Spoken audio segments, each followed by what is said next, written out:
예, 사주와 주역과 리더십을 공부하는 사주리 TV에 오신 것을 환영합니다.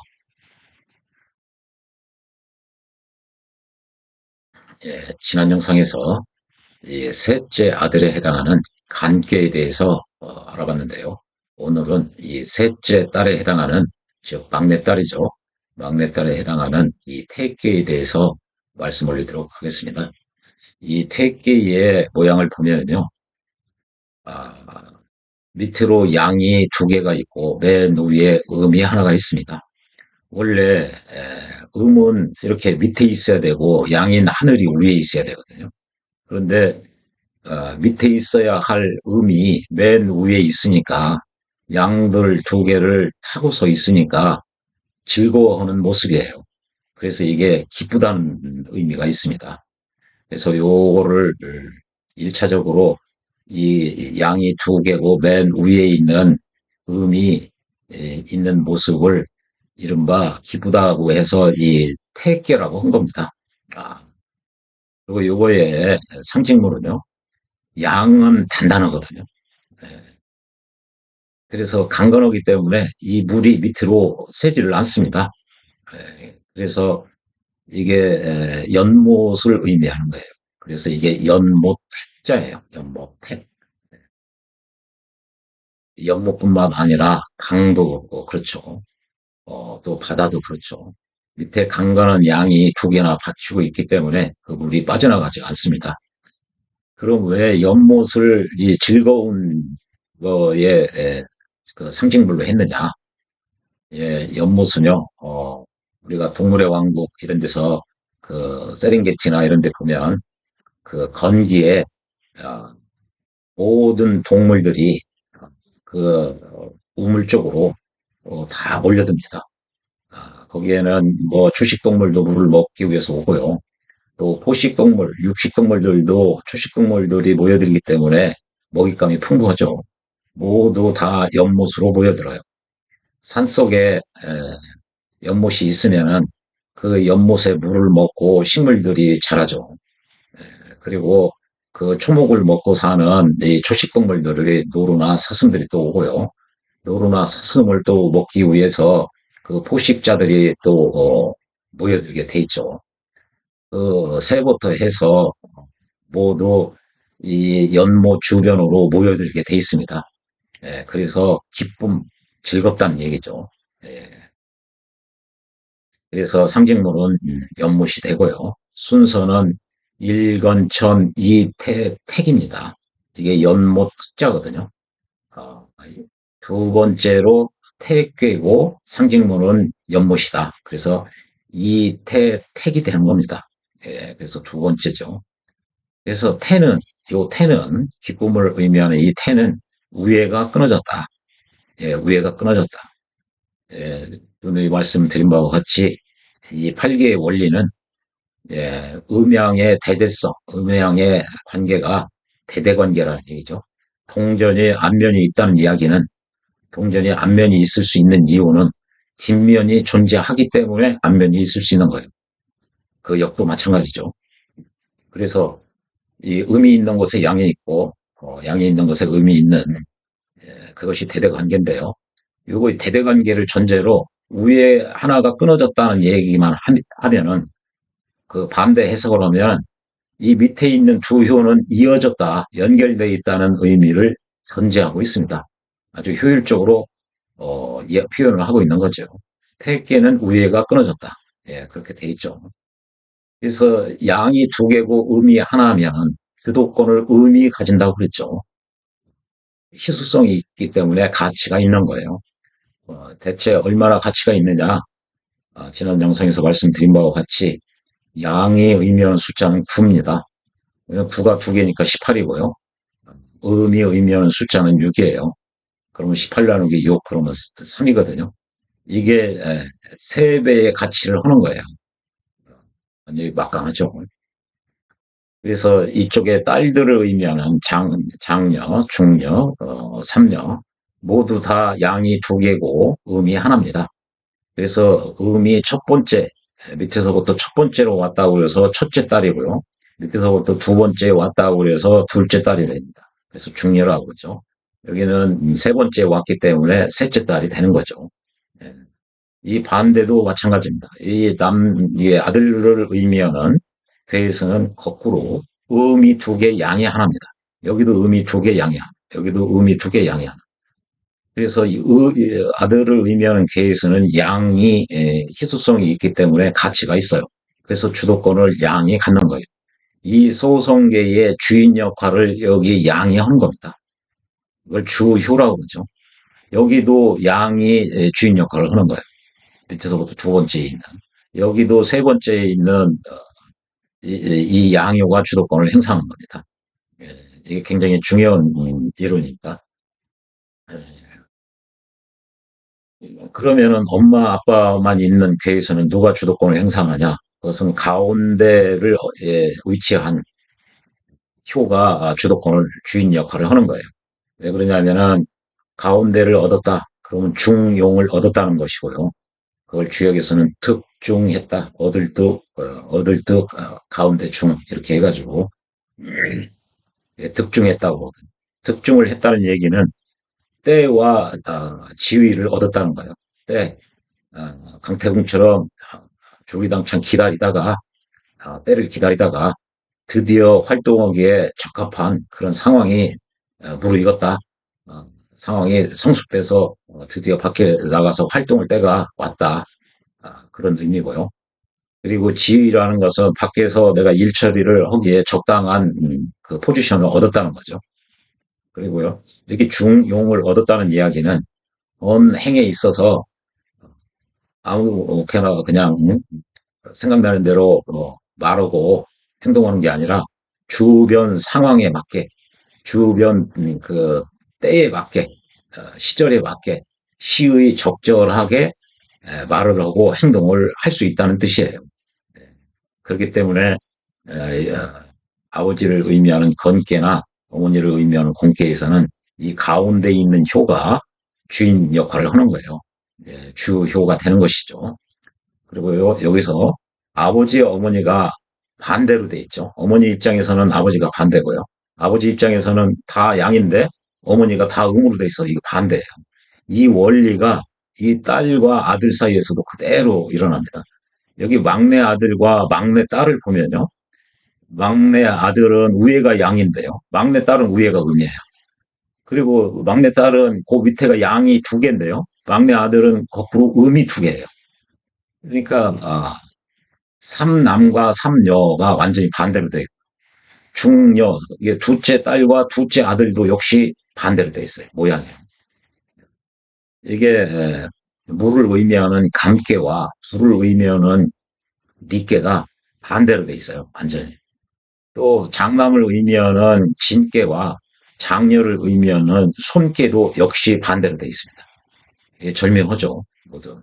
그래서 공부를 하실 때 장남, 장녀, 중남, 중녀, 그다음 소남, 소녀 이렇게 짝을 지어가지고 공부를 하시는 게 좋아요. 설계전에도 그렇게 그런 순서로 설명을 하고 있습니다. 예. 그래서 태께는요 위에가 끊어졌다 이렇게 표현을 하죠. 이 태를 보면요 이게 밑에 이렇게 있는 것이 어진 사람인을 뜻해요. 이게 사람을 뜻하죠. 사람이 입을 벌려서 말하고 웃고 그래서 위로 이게 김이 이렇게 나오는 모양이에요. 이게. 사람이 말하고 떠들고 기분 좋게 해서 밖으로 기운을 내보내는 형상이거든요. 이게. 네. 이게 1차적으로 이 태에는 첫 번째가 기쁘다는 뜻이 있고요. 그리고 날카롭다는 의미가 있어요. 예리하다 할 때죠. 그리고 이게 바쁘다는 의미도 있어요. 금태환이라고 그러죠. 옛날에 그 달러를 가지고 가면은 금으로 바꿔주던 시절이죠. 그때도 그 태자를 이 바꿀 태 이거를 씁니다. 바꾸다는 의미고요. 이게 예리하다. 예리하다는 얘기는 어, 누굴 상하게 한다, 다치게 할 수가 있다는 얘기죠. 여기 태계의 상에서도 그게 있습니다. 이 음이요, 밝은 양을 위해서 이게 훼손시킨다는 의미도 있어요. 그래서 이게 이 음이 예리하기 때문에 양을 훼손시킬 수가 있다는 얘기죠. 은근하게 부드럽게 아닌 척 하지만 양을 손상시킬 수가 있는 거죠. 이 원리 때문에 그래요. 그리고 이게 기쁘다는 의미인데 이게 이게 말씀설이라고도 하고요. 기쁠 열자도 됩니다. 이게 이제 기쁘다는 의미죠. 이렇게 마음이 기쁘다. 이거는 떠들어서 말해서 기쁘다는 얘기죠. 이게 말씀 설자도 있고 이게 기쁠 열자입니다. 이게 다 여기에서 온 거예요. 여기에서요. 어, 그리고 이건 선천은 이를 뜻하죠. 일건천 이태태. 후천은 일곱 번째를 의미하죠. 여기 보면은 예, 일곱 번째를 의미하죠. 1, 2, 3, 4, 5, 6, 7. 예, 이게 택계가 일곱 번째. 이 숫자는 낙서의 수에서 따온 거고요. 이 숫자에 맞게 8개를 정리한 것이 후천 8개입니다. 문항 8개라고도 하죠. 상대적으로 여기는 하도의 수에서 따온 거고요.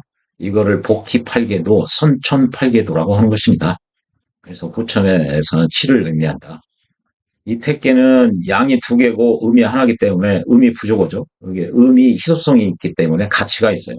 그래서 음 위주로 움직이는 거예요. 음이 주인 역할을 한다는 얘기죠. 근데 밑에 있어야 될 음이 이렇게 원리적으로 하늘은 위에 있고 땅은 밑에 있어야 되는데 이게 밑에 있어야 될 녀석이 가장 위에 있는 거예요. 그러니까 즐거워하는 거다 이거죠. 아, 나는 양보다 더 높게 됐다. 즐겁게 즐거워하면서 이게 말을 하는 말하고 먹는 형상입니다. 이게 위에가 이렇게 툭 터졌죠. 끊어졌죠. 어, 그래서요 연못도 호수나 뭐 강이나 바다나 위에가 이렇게 이게 터졌어요. 위에가 막히지가 않았어요. 예. 그리고 연못이나 바다나 밑에가 아주 강한 양으로 돼 있어가지고 바닷물이 어떻게 새지를 않아요. 연못에 물이 새지를 않게 돼 있어요. 예, 그래서 이거는 택기는 신체에서는 입을 의미하는데 아, 기쁘다는 표정이 아마 그 눈이나 뭐 중에 얼굴 중에 아마 입으로서 표현이 기쁜 표현인지 슬픈 표현인지 가장 표현하기가 좋죠. 물론 눈이나 뭐 다른 거로도 그 표정을 연출할 수 있겠습니다만 입의 형상을 가지고 하는 것이 가장 기쁨은 입꼬리가 위로 올라가죠. 그래서요. 이게 입을 의미하기 때문에 즐거워하고 입으로 말하죠. 말하고 먹기도 하고 그런 의미를 이게 가지고 있어요. 이게 아주 중요한 거죠. 그리고요, 이게 이제 약한 이렇게 음이 이 강한 양을 서서히 녹슬게 하는 거죠. 훼손시키는 거죠. 그래서 아까 날카로울 예 이거 할 때 말씀드렸지만 이 강한 이 양은 밝음이고 올고듬이고 그래요. 근데 그거를 손상시킨다 이거지. 이 음이. 그러니까 뭐죠? 입으로서 말을 해서 옳은 옳은 것을 부정하고 혹세무민을 할 수가 있다는 얘기죠. 그러니까 그걸 구설수라고 그러는 거죠. 이걸 양을 훼손시키고 그게 정도를 지나치면 구설수에 오르는 거죠. 뭐 어떤 암괴가 어떻게 했다더라. 조금 안 좋은 쪽으로 소문이 나는 걸 구설이라고 그러죠. 구설수가 있다. 뭐 그런 얘기를 하죠. 예, 특히 이 말을 그냥 즐거워서 자기 편한 대로 즐겁게 마구마구 이야기를 하다 보면 즉 상황과 때에 맞지 않게 표현하는 요즘으로 하면 감수성이라고 할까요? 공감 능력을 떨어지고 오로지 자기 편한 대로 자기 즐겁은 식으로 이야기를 하다 보면은 남들의 그 입방아에 오릅니다. 아무개가 어떻게 했다더라. 좀 비아냥거리는 거죠. 그게 이른바 구설수에 오르는 거죠, 이게. 이게 양이 손상돼서 그래요. 이 음이에요. 그리고 먹는 거에서 이게 적당히 먹어야 되는데 잘못 먹었다. 필요 이상으로. 그럼 배탈이 나는 거죠, 이게. 이게 입이라고 그랬으니까요. 네. 그래서 이런 것도 이게 다 짝에 해당하는 겁니다. 말을 상황과 때에 맞게 요즘식으로 하면은 이 공감과 그 감수성이라고 그러죠. 감수, 그 느끼는 그 때와 상황에 맞게, 그 감각에 맞게, 그 감성에 맞게, 그거를 받아들이는 성향이거든요. 그게 망가지면은 그 때나 상황에 다른 사람 감정이나 느낌 이런 거를 고려하지 않고 자기 즐겁자고 자기 편안한 대로 떠들고 말을 하면은 이게 구설이 오르는 거예요. 우리나라 정치인들 그런 거 많죠. 오로지 백성들은 그 국민들은 그 고려하지 않고 자기 하고 싶은 대로 한다. 공감 능력이 떨어진다. 무슨 감수성이 떨어진다. 다 이겁니다. 이게 자기 편안한 대로, 자기 즐겁자고. 그게 이 글자 속에도 이게 들어가 있는 거죠. 이게 날카로울 예리하다는 거죠. 이 백성들을 손상시킬 수가 있다는 얘기죠. 위에서요. 그리고 요거는 이제 소녀라고 즉 작은 여자라 이거죠. 막내 딸이니까요. 이거는 신체 중에서 입을 의미하죠. 이게 이제 팔개로 그런 걸 다 알아놓으시는 게 좋습니다. 여기는 머리가 되고요. 건기에는. 배는 아직 땅은 모든 걸 수용하니까 오장육부를 수용하는 배가 되는 거죠. 뱃속에 오장육부가 있죠. 그리고 이 태계는 이제 입이 되는 거죠. 입으로 말하고 걷고. 그리고 리께는 사물을 밝게 비추고 알아볼 수가 있으니까 알아보는 그 눈이죠. 눈이고요. 신께는 움직이는 거니까 발로 움직이게 되는 거죠. 그래서 발이죠. 그리고 이게 간께는 손이라고 했죠. 이 간께는 그치게 하는 거고 하던 일을 마무리를 지어라 또 뭘 시작해라 다 손으로 뭐 지시한다고 그랬죠. 그리고 감께는 이거는 이제 물의 의미하고 물은 신장과 관계되는데 신장에 열이 있고 그러면 기가 잘못될 수가 있습니다. 감께는 인체에서는 귀를 의미해요. 그리고 손께는 이게 음이 양 밑으로 쏙 들어가는 거죠. 은밀한 곳으로 들어가서 숨는 겁니다. 그래서 그 장단지나 그 허벅지 그 은밀한 부위에 가까운 부분을 이 손이라고 합니다. 또 동물들도 기본적으로 다 알아놓으셔야 됩니다. 이 거는 말에 해당하고요. 이 고는 소에 해당하고요. 이 태는 그 양이나 염소를 의미하죠. 이는 꿩을 의미하고요. 이 지는 용을 의미하고요. 여기 가는 개를 의미한다고 그랬죠. 이거 수는 돼지를 의미한다고 그러고요. 이, 이, 이 소는 이 닭을 의미한다고 그랬죠. 그런 식으로 모두 다 알고 있으면 좋습니다. 그런 식으로 알아놓으셔야 기본적으로 주요 경문을 읽다가 이해되는 부분이 많습니다. 그런 비유를 많이 하고 있어요. 예, 주요 경문에서요. 예. 그리고요, 이제, 동물로는 양이나 염소를 의미하고요. 이게 오행 중에서는 음의 금입니다. 여기가 음의 금이니까, 경금이 아니라 신금을 의미하는 거죠. 방위로는 서쪽을 의미하죠. 이게 맨 밑에 쪽이 북쪽이죠. 늘 북쪽에서 남쪽을 바라봤을 때 좌측은 동쪽이에요. 북쪽에서 남을 보고 있을 때 우측은 그 서쪽이죠. 그래서 동쪽은 이게 북쪽에서 봤을 때 좌측은 동쪽이기 때문에 봄에 해당합니다. 그래서 소생하는 기운, 기운이 증가하는 기운이에요. 서쪽은 기운이 하강하는 기운이고요. 그래서 북쪽에서 봤을 때 좌측이 해당하는 이 동쪽이 이게 이제 좌의정이죠. 이쪽은 우의정이고요. 좌의정이 이 파워가 더 센 이유가 이 그림에서 나오는 겁니다. 그래서 정서방이죠. 서쪽이 이제 택계입니다. 예. 이 팔계의 원리와 팔계가 의미하는 것을 설명해 놓은 괴를 설명해 놓고 있는 책이 설계전입니다. 공자가 12글 썼는데요. 그 중에 이 설계전에서 이 팔계에 대해서 설명을 하고 있어요. 예, 주역의 그 실력을 좀 제대로 실력을 쌓기 위해서는 기사전과 설계전은 반드시 보셔야 됩니다. 그러나 대부분 선생님들이 특히 사주와 연관해서 하시는 분들이 기사전과 설계전을 중요시하지 않고 어, 직접 주요 경문 64개의 경문에 치중하는 경향이 있는데요. 그렇게 하면은 주역의 참 맛을 한 20% 30%밖에 모릅니다.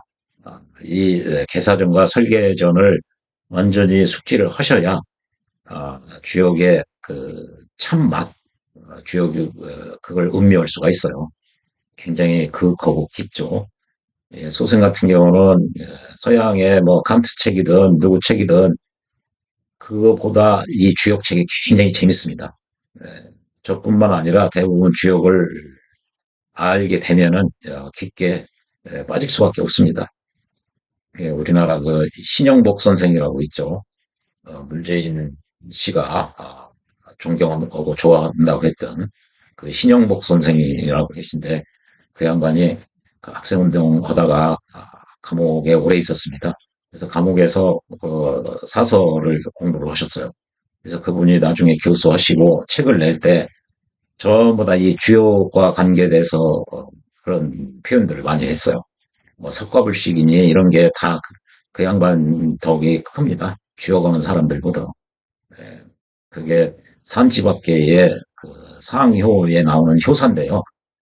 예, 그래서 이 주역을 공부하다 보면은 다른 거보다 주역의 그 폭과 깊이가 다른 책보다 비교가 안 될 정도로 폭과 깊이가 있습니다. 그러니까 상대적으로 다른 책을 보면은 이 재미가 없어져요. 이 주역만큼 재미가 없습니다. 예, 소설만 그런 게 아니라 다른 선생님들도 거의 다 마찬가지입니다. 왜 그러냐면 이런 이 소설계 하나가 하늘의 도가 어떻게 돼 있다는 그걸 표현하고 있는 이게 상징 체계거든요. 이게 하늘의 도가. 그리고 인생살이가 어떻다. 이 자연의 변화 원리가 어떻다. 그거를 표현하고 있는 기호예요. 이게. 그러니까 재밌을 수밖에 없어요. 그걸 설명을 해주고 있는 이 설계전은요. 선생님 8개를 말씀드리다가 설계전 부분을 계속 지금 말씀드리는데요. 왜냐하면 대부분 선생님들이 설계전을 따로 공부를 안 하시기 때문에 제가 조금 그 소개 차원에서 이걸 지속적으로 말씀을 드리는 거예요. 예, 설계전은 1장에서부터 11장까지로 돼 있는데요. 1장은 옛날 성인이 주역을 왜 만들었느냐. 유찬의 신명, 즉 천지 신명을 돕기 위해서 만들었노라. 그렇게 돼 있고요. 소생의 주역의 목적, 주역의 취지가 뭔지 그게 설계전 1장과 2장에 나와 있습니다. 그거에 대해서 영상을 올린 바가 있죠. 그리고 설계전 2장은요. 그 태극은 양해를 낳고 양해는 그 사상을 낳고 사상은 팔계를 낳고 그러면서 천지인에 대해서 설명하고 있어요. 하늘은 음양이라고 그러고요. 땅은 강유라고 그러고요. 하늘의 기운을 받아서 땅에서 뭐 만들어진 것이 강한 것과 부드러운 것이 있다는 거죠. 늘 주역은 상대적입니다. 대대관계죠. 강한 것이 있으면 상대적으로 조금 덜 강한 것이 있고 또 남자들만 있어도 조금 남성성이 떨어지는 사람이 있습니다. 또 여성들만 있어도 역시 그 안에서 음양이 있을 수가 있어요. 그래서 하늘은 음양이라고 그러고요. 땅은 강유가 있다고 그러고요. 사람은 인과 의가 있다고 그러죠. 그래서 이거를 천지인 삼재라고 하죠. 이게 하늘의 도를 이 삼재로 표현한 거예요. 삼재로. 이 삼재 이게 작게 이루었다고 해서 소성계거든요. 대성계는 이 소성계가 두 개 이렇게 포개져 있는 것이 대성계예요. 이것이 하늘의 움직임, 땅의 변화, 사람의 변화, 우주의 변화를 설명하고 있는 상징 체계입니다. 기호 체계예요. 기호 체계. 그 원리를 설명한 것이 설계전 2장입니다. 그리고 설계전 3장서부터 6장까지는 3장, 4장은 이 선천팔계를 설명한 거고요. 그리고 5장, 6장은 이 후천팔계를 설명한 거예요. 그래서 3장에 보면은 우주의 변화 원리, 자연의 변화 원리, 인생살이의 원리가 양이 위에 있고 음이 밑에 있다 이거죠. 그래서 하늘과 땅이 제자리를 차지하고 있고 땅에서 가장 높은 산과 가장 낮은 연못이 서로 기운이 통해야 된다. 즉 기운이 이렇게 상황이 분위기가 어느 정도 무르익어야 된다는 얘기죠. 기운이 통해서. 그런 데다 대고 움직임을 의미하는 진깨와 이게 바람이 서로 부딪혀 줘야 상황이 무르익었는 데다 대고 어떤 촉매제, 촉발제가 있어야 된다는 거죠. 일종의 트리거 역할을 하는 발단, 계기가 되는 그것이 있어줘야만 사건이 변화되기 시작하는 거죠. 그래서 어, 물과 불이 수화가 서로 이렇게 어긋나지 않아야 된다. 어긋나면 이게 이게 관계를 못 맺거든요. 어긋나면. 그래서 수화가 불상표해야 된다는 거죠. 이게 어긋나지 않고 일정한 관계를 맺어야 그렇게 해야 8개가 모두 자기 기능을 작동을 하는 원리에 의해서 이 후천 예, 세계에서 현실적인 만물이 탄생을 하고 자라고 변화하고 소멸하고 하는 게 현실적으로 일어나는 건 이 후천입니다. 후천팔계. 그래서 설계전 3장에 이거는 이제 연못에 해당한다고 그랬으니까요. 상과의 연못이 기운이 통해야 된다. 분위기가 어느 정도 서로 상응하는 바가 있어야 된다는 거죠. 통해서. 이렇게 돼 있고요. 사장에서는 이제 통기를 설명을 하는 거죠. 그래서 이 태로서 아, 즐겁게 된다. 이 택계에서 이게 설계전 사장에서 어떤 거는 상징물로 표현을 하고요. 어떤 경우는 괴명으로 표현했는데 여기는 이렇게 이렇게 해가지고 괴명이라고 했거든요. 그래서 이거는 연못으로 즐겁게 한다 해도 말이 되는 거예요. 그래서 이걸 상호 발명이다. 지난 영상에서 몇 번 말씀을 드렸습니다. 예. 그래서 이 택기를 보면 아래가 양으로 막혀가지고 물이 고인 연못이라 이거죠. 이게. 그래서 연못이 즐거운 이유는 아까 얘기했죠. 모든 동식물들이 이 연못 덕택에 생존할 수가 있는 거죠. 그 세렝게티나 이런 데서 건기에 그 우물이 없다고 생각해 보세요. 그러면 뭐 그 열사 그 사막의 땅에서 사는 동물밖에 존재할 수가 없죠. 그래서 모든 그 연못은 모든 동식물들에게 즐거움을 준다는 얘기죠. 그리고요, 또 즐거운 것이 뭐냐면, 이 태는 가을을 의미해요. 가을을. 그러니까 봄에 씨 뿌려서 가을에 수확을 하니까 기쁜 거예요. 봄에 싹이 트고 일종의 출발을 해가지고 열심히 봄, 여름에 일을 해서 가을에 수확을 한다는 얘기는 목적 달성을 했다는 얘기죠. 그러니까 역시 즐겁게 되는 거죠. 이 원리를 선천팔계 원리를 3장과 4장에서 설명하고 있고요. 이 5장에서는 이제 이 원리가 적용돼서 작동돼서 현실에 드러나는 현실의 만물이 생하고 자라고 하는 원리가 이 후천팔계입니다. 그래서 우리가 써먹는 방위나 이거는 다 후천팔계예요. 그래서 후천팔계의 뭐 방위, 그 역할 이런 걸 설명을 하고 있어요. 그걸 설명을 보면요. 여기 지인에서 그 상제, 우주의 주제자가 사물을 출발을 한다는 거죠. 여기서 싹을 탁 틔우게 만든다는 거죠. 시작을 해서 여기 손에서 깨끗하게 떡잎이 나오고 이렇게 가지런하게 이렇게 되고 여기 리에서 만물들이 자기의 개성이나 속성을 최대치로 발현해서 서로 모두 어울려서 있는 상태입니다. 그래서 만물들끼리 서로 바라본다고 이렇게 돼 있어요. 리에서 상견한다. 그리고요, 이 코는 하늘의 기운을 받아서 땅이니까요. 땅 속에 저장하고 보관하고 그리고 길러냅니다. 씨앗을 봐서 길러내는 역할을 하죠. 그러니까 기르기 위해서 어머니가 자식을 기르듯이 굉장히 일을 열심히 하죠. 부지런하게. 그래서 이게 열심히 일한다, 공부한다는 뜻이 있어요. 그래서 고뇌에서 일을 하게 된다는 얘기죠. 그래서 그 서원들을 보면은요, 서원의 건물 이름은 이 중지 본계에서 따온 게 따라서 건물 이름을 지은 게 많습니다. 그만큼 유생들이 공부를 열심히 하라는 얘기죠.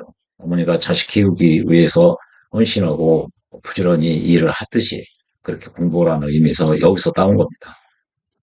그렇게 하면 이제 가을에 결실을 맺어가지고 수확을 하는 거죠. 그러니까 기쁜 거예요. 그래서 여기 태에서 기쁘다고 말한다는 얘기죠. 네. 여기 건에서는 싸운다고 그랬거든요. 이게 여기, 건에서 싸운다고 그랬는데, 이거는, 아, 여기 장녀, 그 둘째 딸, 어머니, 막내딸, 이게 전부 다 음의 쾌입니다. 음의 세력에서 이쪽으로 오면 아버지, 둘째 아들, 그 막내 아들, 장남. 이게 남자를 의미하는 양의 궤로 전환시키기 위해서 이렇게 세력 대 세력이 이렇게 부딪히는 거죠. 맞아요. 지각판이, 지판이 이렇게 부딪히면, 힘 대 힘이 부딪히면 조정 과정을 겪죠. 조정을 하다가 한쪽으로 자리를 잡는 거죠. 이게 그래서 이제 주역에서는 이렇게 싸운다고 돼 있죠. 그래서 일종의 조정해서 이제 여성의 궤에서 남성 궤로 넘어간다는 의미입니다. 교체기예요, 교체기. 그 얘기고요. 감에서 위로 온다. 겨울에 이게 사계절로 오면 봄에 씨앗 뿌려가지고 열심히 일하고 걷어들으라고 고생했으니 서로 사람들에게 상대방을 위로한다는 얘기죠. 아유, 당신 고생했어, 수고했어, 1년 동안. 그리고 자신도 위로한다. 자기 자신을 위로한다는 거 쉰다는 얘기죠. 충전하고 그리고 한 해 살아온 거 그거를 그 반출을 하고 올해는 뭐가 좀 아쉬운 점이 뭐고 잘된 점은 뭐가 있어서 내년은 뭐 어떻게 또 향후는 어떻게 하는 것이 좋다.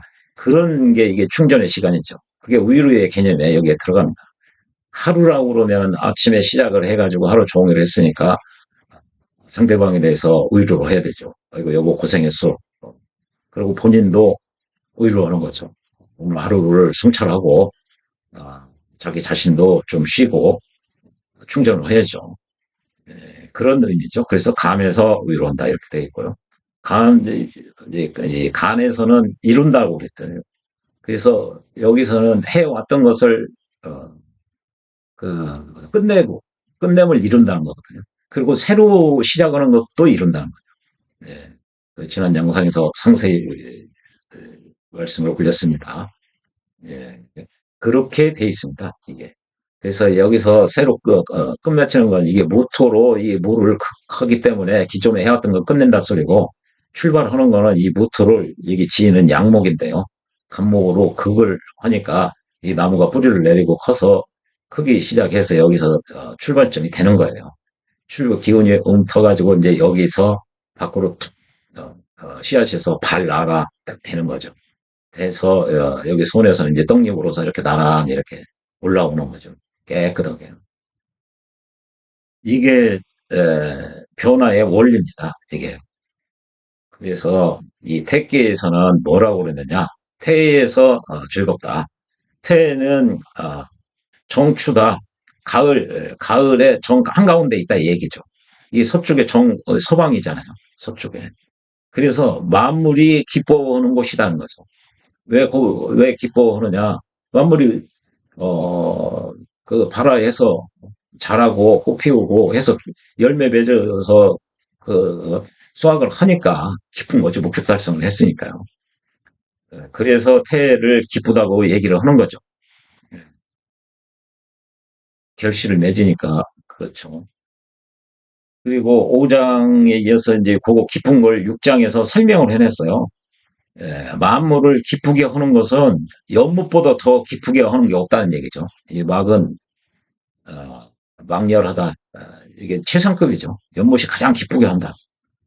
아까 기쁜 이유는 아까 그 연못의 동식물들 모여드는 원리와 가을에 수확을 하니까 기쁘고 이 상으로 봐도 연약한 음이 건실한 그 강가는 양 둘을 자기가 위에서 올라타고 이래라 저래라 부리니까 즐거운 거예요.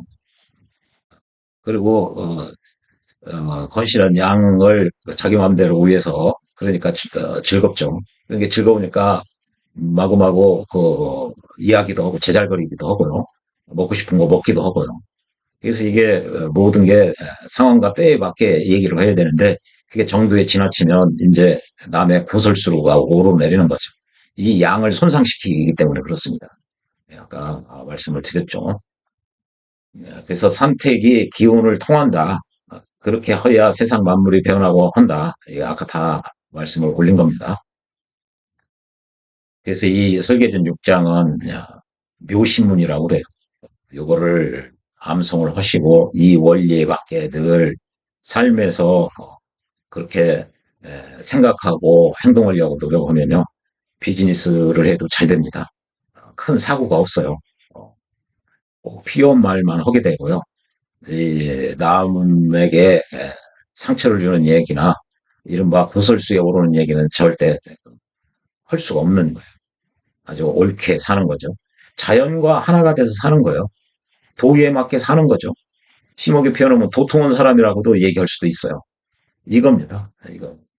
예, 소생이 회사 그 창업하시는 그 대표이사나 이런 양반들 가서 이 묘신문을 암송해주고 이걸 설명을 해준 해서 그대로 행동하는 분들은요 다 잘 되는 경우가 다입니다. 예, 소생 아직까지 잘못했다 소리를 못 들어봤어요. 그분들 중에 이거를 실천을 하면 굉장히 좋습니다. 이게 우주 변화의 원리 그 자체이기 때문에 그래요. 자연과 더불어 자연의 흐름처럼 자연스럽게 산다는데요. 무슨 뭐 탈이 있을 수가 없는 거죠. 모든 게 다 자연스러울 수밖에 없는 거예요. 예. 이제 삼장 4장, 5장, 3, 4장은 이제 선천팔계를 설명을 했고, 설계전 5, 6장은 후천을 설명을 했어요. 이제 7장서부터는 이제 이 8궤 각각에 대해서 이렇게 설명을 한 내용이 나와요. 태는 기쁜 것이다. 이게 음이 밖으로 발산돼서 이게 음이요. 양들 위에 올라타서 밖으로 즐겁다고 막 떠들고 기쁜 표정을 막 발산을 하는 표현이에요. 이게. 그런데 이걸 정도껏 해야지 말을 해도 이게 정도에서 지나치면은 이제 남의 구설수 누가 그렇다 하더라. 누구 뭐 했대. 이른바 망신수나 이런 게 따르는 거예요. 이게. 너무 많이 먹으면 배탈 나는. 이걸 양을 손상시키기 때문에 그런 일이 벌어지는 겁니다. 양은 도덕적, 문화적 올고듬이거든요. 그래서 그걸 밝음이라고 표현하는 거죠. 이치에 어긋나게, 도리에 어긋나게 제잘거리고 떠든다. 함부로 얘기한다. 그러면 그게 구설이 되는 겁니다. 누가 뭐 이렇다더라, 정치인, 누가 뭐 그렇다 하더라. 다 이 문제입니다. 이게. 이 밝음을 손상시켜서 그렇죠. 이 손깨는요, 반대로, 음이 양 밑으로 들어가서 이게 손깨거든요. 이 음이요, 이 양 둘 밑에 들어가서 가만히 있는 거예요, 이게. 숨어 있는 거예요, 이게. 그래서 신체에서도 음이란 부분이라고 그랬죠. 그래서 허벅지 안쪽, 음이라게. 이게 닭을 의미하는데요. 닭이 막 쫓다가 더 이상 못 도망가면 머리를 땅속으로, 자기 품속으로 머리를 콕 들어가서 숨습니다. 자기만 안 보이면 남도 안 보인다고 생각하는 거죠. 그래서 굉장히 이게, 공손하죠. 이 손이 공손, 유순하다는 얘기죠. 주로 장녀들이 조금 유순하죠. 네. 택기는 이거를 뒤집어 놓은 거죠. 뒤집어 놓은 거. 그러니까 양 둘 위에 올라타고 아주 기쁘고 즐거워하는 거죠. 이게 물의 형상도 되니까 위에서 이게 출렁거리며 자기 제잘거리고 자기 하고 싶은 대로 하고 도덕이나 상식, 사회적 올바름 이거를 훼손시키면은 이제 구설수에 오르는 거예요. 그걸 행동으로까지 하면 이제 관제수까지 있는 것이고요. 이것도 잘못 하면 관제수에 걸릴 수가 있습니다. 이게 말로만 떠드는 게 아니라 행동까지도 그러면은 그렇게 되는 거죠. 예, 팔정에서는 양은 태는 양이다. 이게 이제 위에 이렇게 돼 있는 게 이게 뿔을 의미하죠. 그리고 이게 서쪽은 백색을 의미하죠. 이게 오행 중에 서방은 경금, 신금은 오방색 중에 5개의 방위 중에 서쪽은 백색입니다. 흰색이죠. 그리고요, 이 양은 겉으로 보면 유순하죠. 그러나 안으로는 엄청 고집이 셉니다. 그래서 외유내강이라고 그러죠. 아주 똥고집이에요, 한마디로. 그래서 그 당사주에서도 이 지지로 미터가 있는 양반들은 굉장히 고집이 있습니다. 겉으로 봐서는 유순한 것 같아도요, 본인이 수긍이 가야, 자기 주장을, 뭐, 바꾸든지, 조금 유연하게 나가죠. 누가 얘기해도 이 정미일주, 을미, 뭐, 이런 양반들 보면 상당한 고집이에요. 이건 당사주로 보면 이게 미가, 이게 양이거든요. 네. 아마 공감되시는 분들 많을 겁니다. 이게 이 양이 굉장히 고집이 있어요. 왜 그러냐면 자기가 그 막강한 양 둘을 위에서 타고 있어요. 그래서 아쉬울 거 없어요. 이게 이 권력 아주 올고든 똑똑한 사람, 밝은 사람들보다 자기가 더 위에 있다고 생각하는 거예요. 그러니까 아주 좋아 죽는 거죠. 즐거운 거죠. 그러니까 함부로 얘기를 하고 그리고 뭐 어, 과식도 하고 그렇게 되면 배탈 나는 거죠. 이게 그런 원리입니다. 그리고 태는 입이라고 그랬죠. 이게 우리 중에서 입이 가장 터진 게 크죠. 얼굴 중에도. 뭐 콧구멍 둘 있고 귓구멍 둘 이렇게 있죠. 그 글쎄요, 이게 뭐 그 중에 입이 가장 구멍이 크죠. 그래서 입입니다. 그래서 이게 연못을 아까 선생이 연못뿐만 아니라 강이나 호수, 바다도 된다고 그랬죠. 모두 다 위에가 터 있습니다. 위에가 뭐가 이게 덮여 있지가 않죠. 위에가 열려 있어서 이게 연못에 그 물이 출렁출렁 출렁거린다는 자기 제잘거리고 좋게 표현하면 재롱 떠는 거고 이게 아버지 옆에 있거든요. 이게 아버지 이렇게 선천의 원리로. 그러니까 아버지가 보통 보면은 아들 셋, 딸 셋 중에서 막내 딸을 가장 귀여워하는 거예요. 후천에서도 이 아버지 옆에 있거든요. 이렇게. 이것도 가만히 보면 아버지 옆에는 여성들이 있어요. 막내 딸과 장녀가 있어요. 이렇게. 반대로 어머니 옆에는요. 막내 아들과 장남이 있는 거예요. 이렇게. 원리가 음양이에요. 그리고 물과 불은 가운데 딸, 가운데 아들은 대접을 못 받죠.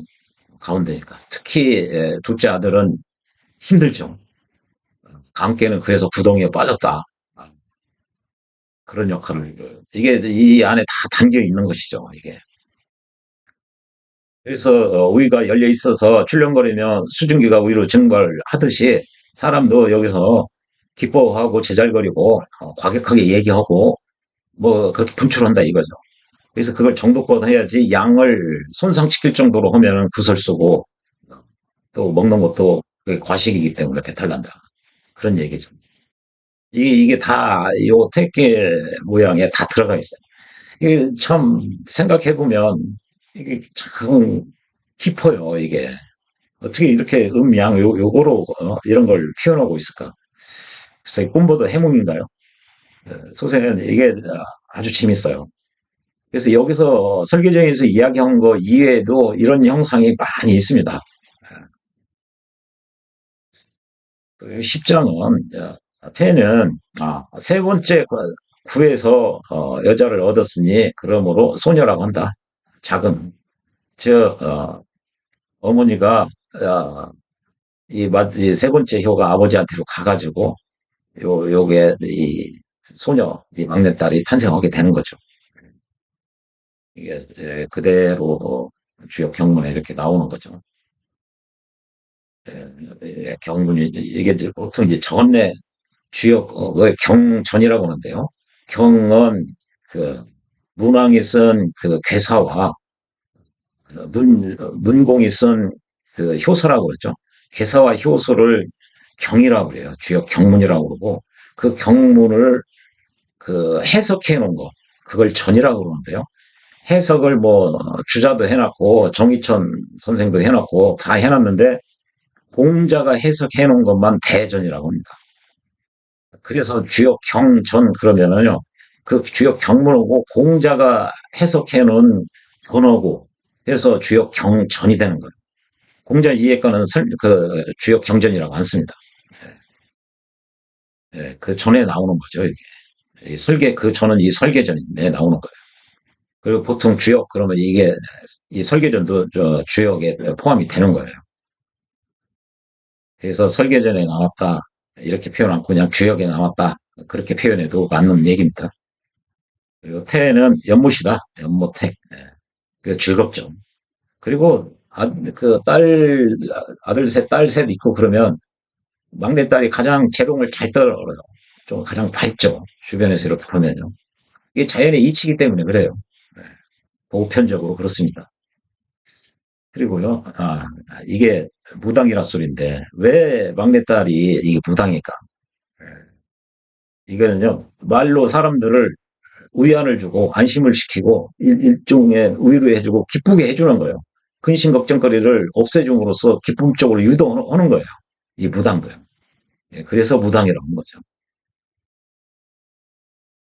그리고요, 말이 지나치면 이제 구설에 오른다. 그다음에 이봐마 누구 그렇다 하더라. 치탄의 대상이 되는 거죠. 망신수가 있는 거죠. 이 양을 훼손을 하면 그래요. 그래서 이제 회절이다. 이게 손상시켰다는 얘기죠. 꺾고. 이게 위에가 이게 끊어져 있기 때문에 그런 의미도 되는 거죠. 손상이 됐다는 거죠. 밖으로 가서. 그리고 또 하나는 이게 양을 올고도 밝음.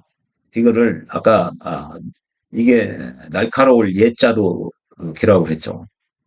그래서 이걸 손상시킨다는 측면이 있는 거예요. 이게. 그렇기 때문에 이 회절이라고도 한 거죠.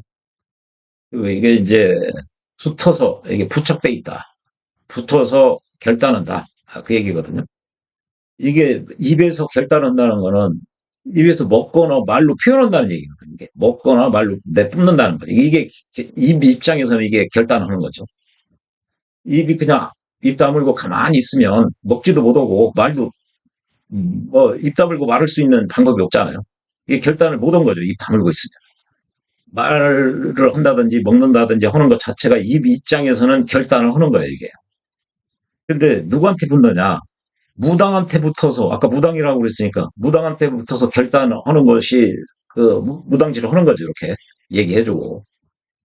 그리고 또 타인에게 붙었다. 윗사람에게 붙었다. 그냥 쳐보는 거죠. 윗사람한테 이렇게 달려붙어서 가까이 해서 말하고 즐겁게 하고, 비유 맞추고 즐겁게 하고. 이게 그런 의미예요. 이게 음이 양에 붙어 있죠. 양 두 개의 음이 붙어 있죠. 그리고 맨 위에 붙어 있어서 즐겁다 이거요. 그 잘난 양들을 자기 밑에 깔고 있으니까. 그리고 이게 무당은 이제 그 무당에 붙으면은 그 사람들에게 위안을 주고 기쁨을 주는 거고. 윗사람이나 뭐 다른 타인에게 보면 상대방을 기쁘게 이게 사람은 칭찬을 다 좋아하죠. 이게 아양떨기 좋은 거죠. 제잘거리고. 우리 사람한테 붙어서 조금 아부성 이렇게 좀 뭐냐 기분 좋게 발언한다는 얘기죠. 그게 심하면 정말 아첨이 되는 거죠. 상대를 좀 유쾌하게 상큼하게 하는 정도는 상관이 없죠. 오히려 더 좋죠. 분위기를 아주 리프레시 하게 할 수 있으니까요. 예, 그리고 이게 또 결자가 이게 끊어졌기 때문에 이게 결단된다. 뭐 그러죠. 끊어졌기 때문에 그렇게 해석하는 학자도 있죠. 그런 고서에 나와 있는 겁니다. 이게 소생이 뭐 만들어낸 게 여기 하나도 없어요. 다 주요 그 고서들에 보면은 그렇게 이렇게 돼 있기 때문에 많이 있습니다. 마치 이제 이런 표현도 있거든요. 양이 음들 속에 빠진 것이 물이고 또 그 양이 음에 달라붙어 있으면 불이 된다. 그런 표현이 있어요. 이게요. 이게 이제 물인데요. 양이 음들 속에 빠져 있대요. 그러면 물이 되죠. 이게 물을 의미하죠. 그리고요. 니케는요. 양이 음에 붙어 있다. 위아래로 붙어 있죠. 그러면 불이 된다. 예, 이게 뭐 그렇게 설명하고 있는 그 고서도 있습니다. 그런 거에 일종이에요. 이 결이라는. 그러나 이게 주역에 이렇게 부결이라고 이 설계전에 나와 있기 때문에 이 결을 이 상에 맞춰서 해석을 해보는 거죠. 예, 틀은 그 땅에 있어서는 이걸 땅으로 본다면은 강하고 이게 이제 양이 두 개고 이게 아까 양을 의미하기도 하고 이게 또 금을 의미한다고도 그랬죠. 신금이요. 음의 긴. 이게 강하죠. 단단하고 그리고 이게 소금을 의미하는 거거든요. 소금 짜다는. 예. 그래서요. 이게 에, 이게 이제 이게 잘못 이게 뭐 있네요. 네. 이 택계 자체가 아까 연못뿐만 아니라 강이나 바다를 의미한다고 그랬죠. 이 바다는 또 소금과 그 연관이 되죠. 그래서 소금은 짜죠. 이렇게 소금이 있으면은 미생물이 자랄 수가 없습니다. 그러니까 그 소, 세상의 빛과 소금이 되자 세상을 환하게 밝은 쪽에 그리고 변치 않게 하는 의미에서 소금이거든요. 그래서 땅에서는 뭐죠? 소금이 있으면 동식물이 자라날 수가 없어요. 이게 단단한 땅, 그러니까 뭐 바위 뭐 이런 거로 돼 있는 그런 땅이고, 요거는 이제 동식물이 자랄 수 없는 그런 땅이라 이거죠. 땅에 있어서는.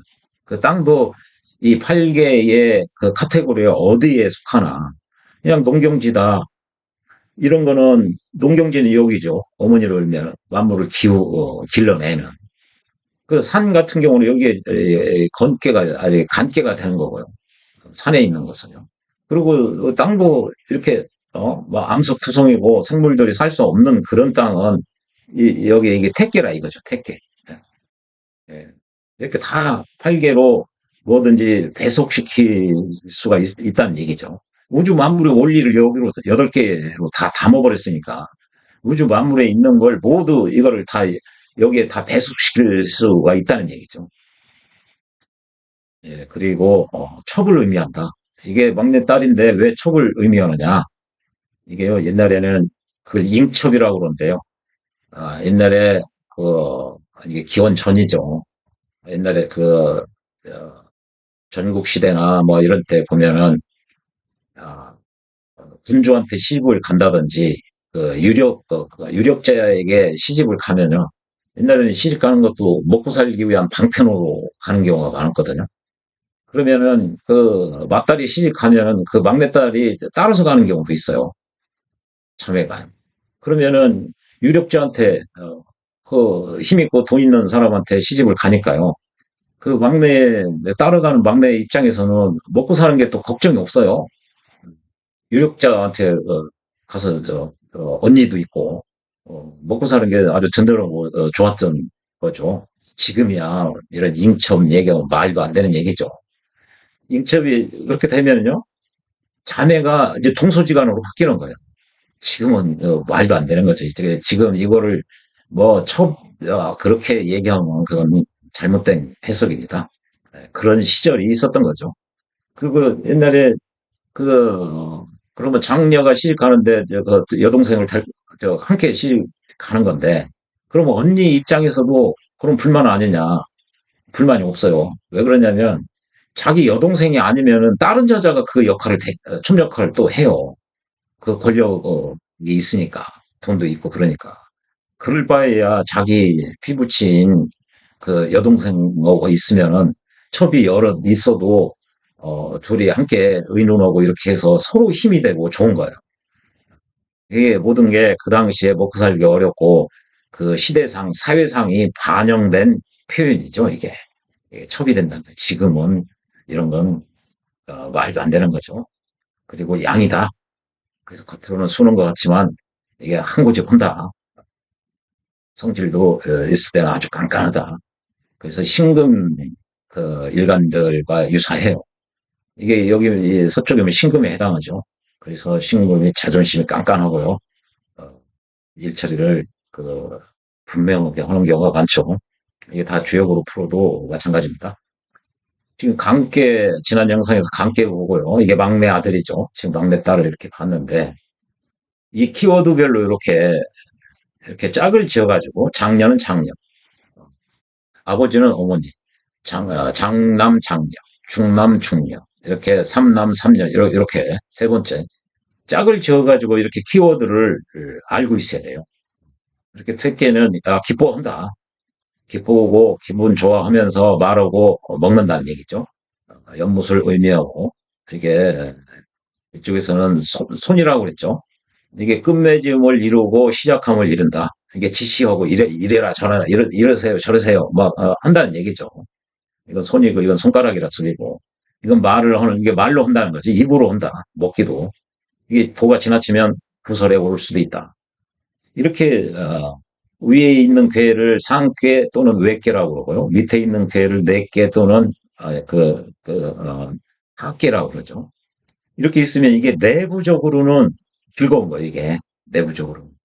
외부적으로는 뭔가 이게 그쳐 있는 거죠. 중단돼 있는 거죠, 이게. 뭔가 막혀 있는 꼴이에요.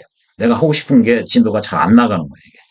이거 읽어보면 산이고 연못이거든요. 산택, 이 손괴입니다. 손해본다고 할 때. 이게 왜 그러느냐. 대외적으로는 중단돼 있어요. 하고자 하는 일이 밖으로는. 막혀서. 거기에다 대고 내부적으로 외부적으로 내가 비즈니스나 이런 게 지금 진도가 안 나고 막혀 있는 상황인데 내부적으로 상황 인식도 못하고 헤헤거리고 놀고 먹고 그러고 있는 상황이니까 손해 볼 수밖에 없는 겁니다. 그래서 이게 산택 손괴입니다. 이게 이 안에 이게 다 들어가 있어요.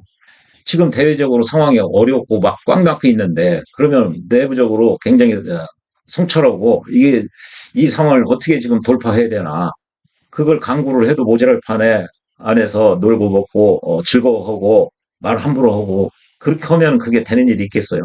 손해 볼 수밖에 없습니다. 그래도요 이게 지천태 궤에서 양을 하나 덜어서 위에 갖다 준 거예요. 밑에 사람이 위에다 갖다 준 거예요. 원래 위에서 밑에를 도와줘야 돼요. 이걸 뒤집어서 보면은 이제 그, 그 풍래 이기거든요. 거꾸로요. 이걸 이렇게 180도 딱 뒤집어서 보면요. 이 위에서 이렇게 바라보면 풍래 이익이 됩니다. 그러면 그거는 위에서 덜어서 아래로 준 거거든요. 도움을 윗사람이 밑으로 줘야 이익이 되는 거고. 이거는 밑에 백성이 윗사람에게 덜어준 거예요. 이게 백성 입장에서는 이게 손해를 볼 수밖에 없는 거예요. 던다, 뺀다는 거죠. 이게 손실이 있다. 근데 그 손실이 있는 거를 상하로 이렇게 보니까 외부적으로 막혀 있는 데도 되고 내부적으로도 흥청망청 정신 못 차리고 있으니 이게 손해 볼 수밖에 없는 상황이 이렇게 되는 거예요, 이게. 이게 대승이 지금까지 이제 8개에 대해서 모두 설명을 드렸습니다만 지금 예를 들으면 이게 주요 경문을 하나도 안 읽어도 지금까지 8개 공부만 소생이 지금 말씀드린 바 그것만 해도 대충은 이 괴가 어떤 상황인지 어떤 원리인지를 알 수가 있어요. 이 8개를 공부를 하시면. 주역을 보면은 지금 하늘의 도가 자연 법칙이 우리 인간 세상이 지금이 내가 어떻게 해야 되는지 지금 돌아가는 상황이 현재 나에게 처해진 상황이 무엇이고 그다음에 그 상황에서 내가 어떻게 하는 것이 좋고 그걸 가르쳐 주고 있어요. 그렇게 하면은 그 결과가 길하다 흉하다 요 세 가지를 가르쳐 주고 있는 거예요. 지금 이런 상황이면 외부적으로 막혀 있고 내부적으로 즐거워하고 있구나. 그러면은 가만히 있으면 이게 손해 본다는 얘기죠. 그럼 내적으로 좀 자제하고 외부적으로 상황이 막혀 있는 거를 지금 타개를 하기 위해서 숙고하고 그래야 될 시기죠. 그렇게 하면은 흉험이 안 일어나는 거예요, 이게. 이 상황 어떤 상황이고 지금 처해진 상황을 가르쳐 주고요. 그 상황 하에서 어떻게 하는 것이 좋다는 행동 그 준칙이라고 할까요? 행동 방향을 제시해 주고요. 그렇게 하면 그 결과가 어떻다, 좋다, 나쁘다 이걸 얘기해 주고 있어요. 요거를 8개 공부를 해 보면 그걸 자연스럽게 알게 된다는 얘기죠. 그리고요. 이게 상계 학계뿐만 아니라 위아래를 제거하고 밑에서 세 개, 위에서 세 개. 이걸 혹계라고 그래요. 밑에 세 개를 이게 네 개가 두 개가 포함되어 있으니까 네 혹계라고 그러고요. 이쪽은 위에 외계가 두 개 포함되어 있으니까 이걸 외혹계라고 그래요. 역시 마찬가지죠.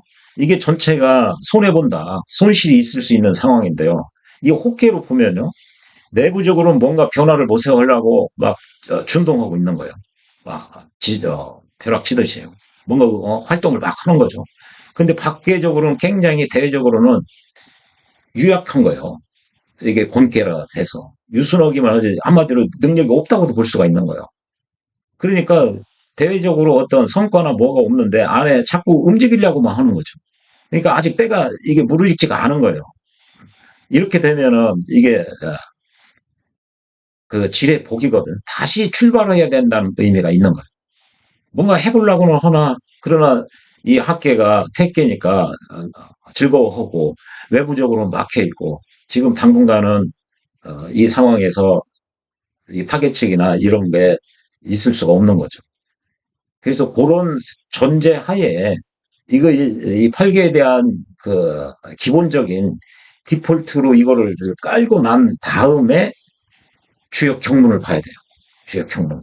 이게 8개 공부, 이게 설계전 공부를 하나도 안 해놓은 상태에서 주역 경문을 보면은요, 너무 이 주역, 이 사주를 이 하락이 이수에 의해서 주역으로 바꿔놓고 정작 실생활에서 나에게 올해는 어떤 상황이다. 아, 이번 달은 어떤 상황이다. 내가 어떻게 처신하는 게 좋다. 어떻게 처신하는 것이 하늘의 이치, 이 자연의 그 섭리에 순응해가면서 자연스럽게 살 수 있는 방법이 무엇인가. 이거를 알려면은 이 주요 경문은 아주 대표적인 것만 글자와 문자와 해놓은 것 뿐이에요. 나머지는 다 이 8개의 원리로서 설명을 하고 있어요. 그 괴들 이 주역이 만들어지고 뭐 그런 거는 주역을 만든 원리 그거는 개사전에서 상세하게 돼 있고요. 적어도 개사전이 어렵다고 그러면은 적어도 이 설계전만은 반드시 아셔야 됩니다. 그렇게 해야 주역 경문을 읽을 때 그 맛을 제대로 내가 자연과 더불어 하늘의 도에 어긋나지 않게 살려면 어떻게 하는 게 좋은가. 이미 주역에서 다 가르쳐주고 있는데 이게 그 경문만 봐서는 이런 깊숙한 이런 걸 알 수가 없는 거죠.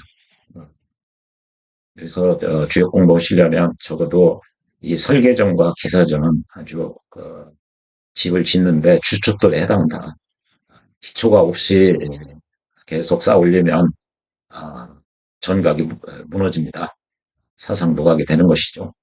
예, 그래서 선생이 이 8개를 설명할 때 조금 반복되는 면도 많았고 또 한 얘기도 다 연관돼서 예, 이렇게 그 중요성을 강조를 하기 위해서 또 소생이 말씀드린 그런 견지에서 설계전을 보시면 아마 이해가 빠를 겁니다. 예, 시청해 주셔서 고맙습니다.